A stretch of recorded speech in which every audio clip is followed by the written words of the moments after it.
Welcome guys. GK MCQs MK channel में आपका बहुत बहुत स्वागत है। सब्सक्राइब कीजिए जीके एमसीक्यूज एमके चैनल को और पाइए रोजाना multiple choice question physics chemistry biology का नॉन स्टॉप।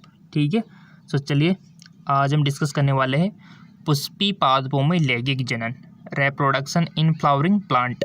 बहुत सारे स्टूडेंट के कमेंट आए थे सर बायोलॉजी के चैप्टर वाइज हमको चाहिए, तो चैप्टर वाइज ये लीजिए आपके सामने हाजिर है। हवा के द्वारा परागित होने वाले फूलों को कहते हैं कीट परागित, वायु परागित, हवा परागित या इनमें से कोई नहीं। हवा के द्वारा परागित होने वाले फूलों को कहते हैं। पहले आपको आंसर बताना है, उसके बाद हम इसका राइट ऑप्शन आपको बताएंगे। सो गाइज इसका राइट ऑप्शन हो जाएगा आपका वायु परागित। ठीक है, अगला क्वेश्चन आज ही आपके सामने। अनुमिलियन पुष्प निश्चित रूप से होते हैं स्वपरागित, परपरागित या फिर दोनों या फिर इनमें से कोई नहीं। अनुमिलियन पुष्प निश्चित रूप से होते हैं, सो गाइज वो होते हैं आपके स्वपरागित।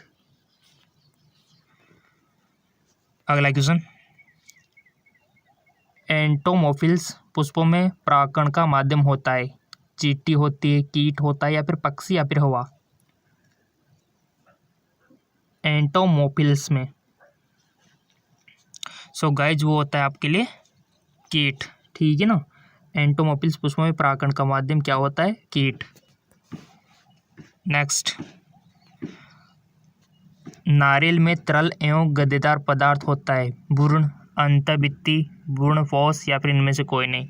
नारियल में तरल एवं गद्देदार पदार्थ होता है, सो गाइज वो होता है आपका भ्रूणपोष। ठीक है, अच्छी बात है। नेक्स्ट, मनुष्य की प्राथमिक शुक्राणु कोशिकाओं में प्राइमरी स्पेरोसाइट में ऑटोसोम की संख्या है 44, 46 या फिर 23 या फिर 40। मनुष्य की प्राथमिक शुक्राणु कोशिका में यानी कि प्राइमरी स्प्रो, यहाँ से तो क्वेश्चन बनता है शुक्राणु अंडाणु रिप्रोडक्शन सिस्टम से 100% क्वेश्चन बनता है, लिख के रख लो।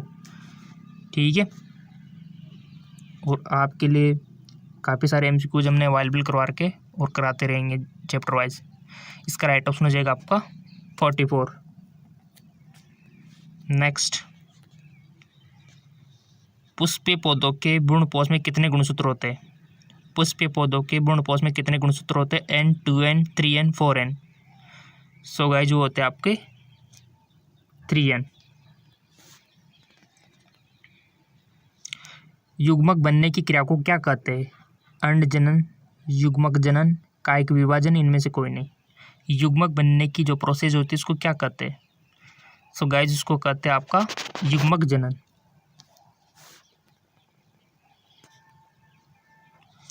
हाइड्रिला में रंध्र कहाँ पाए जाते हैं?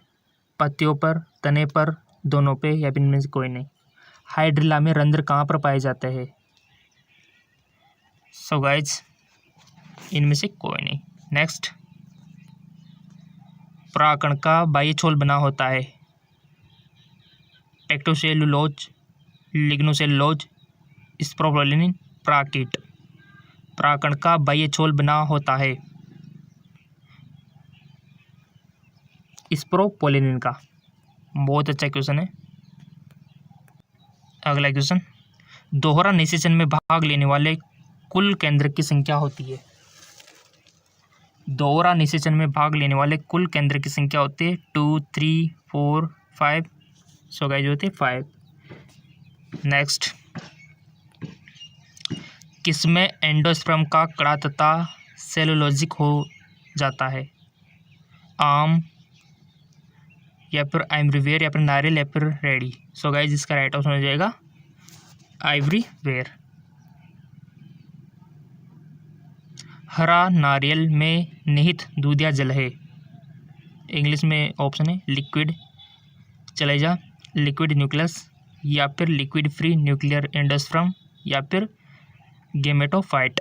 राइट ऑप्शन हो जाएगा इसका सी। नेक्स्ट, किसी मूल कोशिका में गुणसूत्र की संख्या 14 है, सिनर्जिड की संख्या क्या होगी? 14, 21, 7, 28। राइट ऑप्शन हो जाएगा 7 यानी कि ऑप्शन सी। मक्का में प्रोटीन युक्त एंडोस्पर्म को कहते हैं एपोपाइसिस, स्क्यूटेलम, कोलेपोटाई या फिर एल्यूरोन भित्ति। मक्का में प्रोटीन युक्त एंडोस्पर्म को कहते हैं एल्यूरोन भित्ति। एक अर्धसूत्री कोशिका विभाजन में कितने नर युग्मक बनते हैं? 4, 1, 2, 8। एक अर्धसूत्री कोशिका विभाजन में कितने नर युग्मक बनते हैं?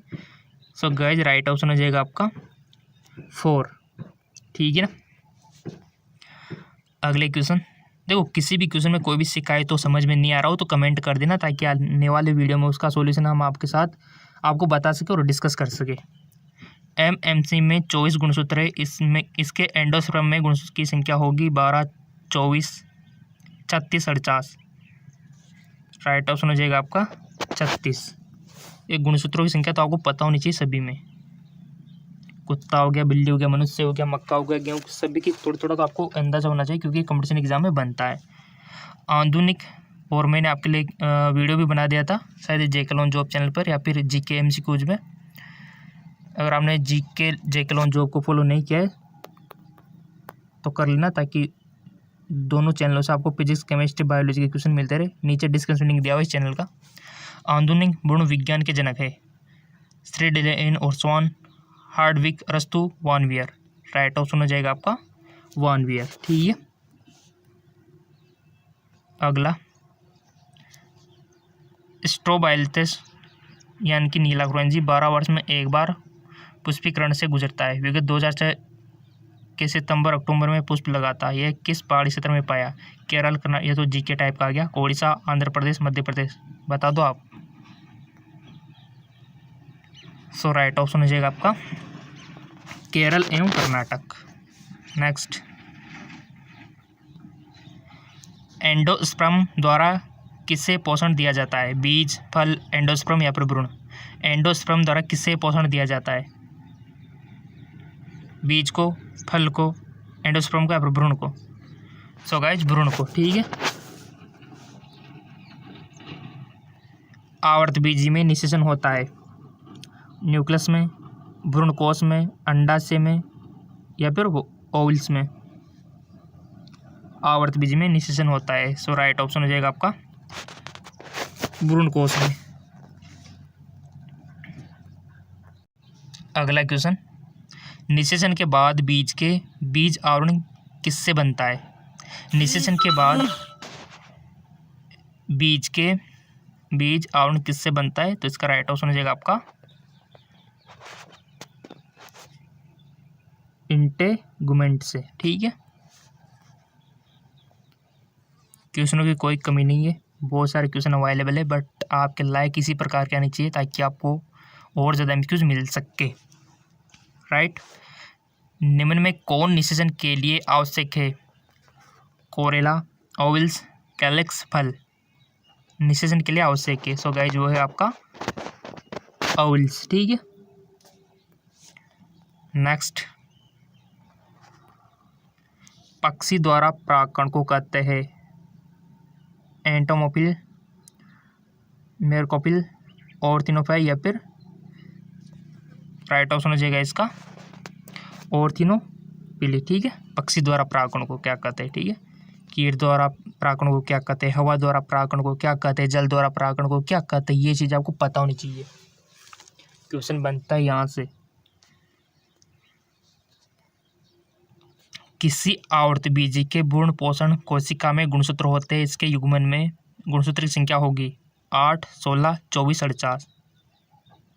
सो गाइज वो हो गया आपकी 8। अगला, लीची का खाने योग्य भाग है। लीची तो सबने देखी भी होगी, खाई भी होगी। लीची आती है ना मार्केट में, खाने वाला फल है एक प्रकार का। तो इसका खाने योग्य भाग कौन सा होता है? एंडोस्पर्म, मीजोकार्प या फिर प्लेसियारिल या फिर पेरिकार्प? प्लेसिएरिल। एक मटर पौधा में 400 बीज निर्माण में कितने अर्धसूत्र विभाजन की संख्या जरूरी है? 400, 500, 600, 800? एक मटर पौधा में 400 बीज निर्माण में कितने अर्धसूत्र विभाजन की संख्या जरूरी है? 500। ऑप्शन बी राइट हो जाएगा। न्यूक्लियस या इंटेगमेंट में अतिरिक्त भ्रूण के निर्माण को कहते हैं? पॉलीस्परी या फिर पार्थेनोकार्प या फिर पॉलीइम्ब्रियोनी। राइट ऑप्शन हो जाएगा आपका पॉलीइम्ब्रियोनी। निम्न में कौन एंथरवाल का हिस्सा नहीं है? Endothecium, endothelium, tapetum, middle layer. So guys इसका राइट ऑप्शन हो जाएगा एंडोथीलियम।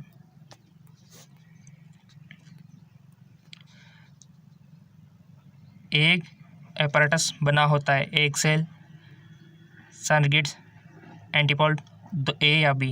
राइट ऑप्शन इसका डी, दोनों। ठीक है, नेक्स्ट गाइस, जैसा कि मैंने आपसे बोल रखा है कि आपको हमें फेसबुक इंस्टाग्राम पे फॉलो करके रखना है ताकि आपको नोट्स मिल जाए वहाँ पे और पीडीएफ लिंक भी मिल जाए। ठीक है, और काफ़ी सारे अच्छी अच्छी पोस्ट आपको फेसबुक इंस्टाग्राम पे मिल जाएगी। लिंक नीचे दिया हुआ है हमारे फेसबुक इंस्टाग्राम का, नीचे डिस्क्रिप्शन में जाके फॉलो कर लेना। नारियल के एंडोस्पर्म का कौन सा भाग लिक्विड सेंटिक कहलाता है? नारियल का बीज का लिक्विड एंडोस्पर्म, एंडोस्पर्म गुद्दा या फिर एंडोस्पर्म का बाहरी अस्तर या फिर इनमें से कोई नहीं, इनमें से सभी। सो गाइज वो है आपका नारियल का बीज का लिक्विड एंडोस्पर्म। परिवर्तनशील भ्रूण द्वारा भ्रूणपोष का उपभोग किसके बीज में होता है? नारियल, रंड, मटर, मक्का। सो गाइज इसका राइट ऑप्शन हो जाएगा आपका मटर। अगला क्वेश्चन, इनमें से किसका पुष्पासन खाया जाता है? शरीफा, सेव, नारंगी, लीची। किसका पुष्पासन खाया जाता है बताओ? सोच लिया होगा आपने, टिक भी लगा दिया होगा। राइट ऑप्शन हो जाएगा सेव। ठीक है, यानी कि सेव का पुष्पासन खाया जाता है। स्तनधारी के शुक्राणु के मध्य भाग में क्या पाया जाता है? केंद्रक, राजधानी, माइटोकॉन्ड्रिया या फिर सेंट्रियोल।